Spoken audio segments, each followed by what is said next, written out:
Hi friends नमस्कार। बर्तमान आपण जे भिडियोटी देखुଛନ୍ତି ସେଇଟା ଆକ୍ଚୁଆଲି ସଣ୍ଡେ 14 ତାରିଖ ଦିନର ଥିଲା, ଯେଉଁଟାକି ମୋ ହଜବେଣ୍ଡଙ୍କର ସାଙ୍ଗମାନଙ୍କର ଗେଟ୍ ଟୁଗେଦର ପାର୍ଟି ଥିଲା।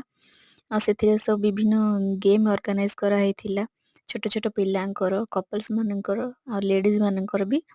କିନ୍ତୁ ସେଠି ଗୋଟେ ସରପ୍ରାଇଜ୍ ଥିଲା କି ସେ କପଲ୍ସ ଗେମ୍ରେ ଯେଉଁ ୱିନ୍ କରିବେ ସେଠି ତାଙ୍କୁ ଆଉଥରେ ବାହାଘର କରାଇଦେବେ। କିନ୍ତୁ ସେଇଟା ଯେହେତୁ ସରପ୍ରାଇଜ୍ ଥିଲା ଆମେ ଜାଣିପାରିଲୁନି। ତ ସେଇ ଗେମ୍ରେ ଆମେ ହିଁ ୱିନ୍ କଲୁ।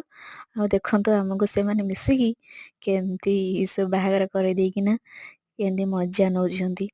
ଆଉ ଯେଉଁ ଫୁଲମାଳଟି ପ୍ଲାଷ୍ଟିକ୍ ଫୁଲମାଳ, ଆଉ ଏପଟେ ହଜବେଣ୍ଡ ମାନେ ତାଙ୍କ ମିସେସ୍ ମାନେ ଡାନ୍ସ କରି କରି ପୁରା ଧୁମ୍ ମଚାଉଛନ୍ତି। ସେ ଯାହା ବି ହଉ ବହୁତ ଭଲ ଥିଲା, ସେଇ ଦିନଟି ବହୁତ ଏନ୍ଜୟଫୁଲ୍ ବି ଥିଲା।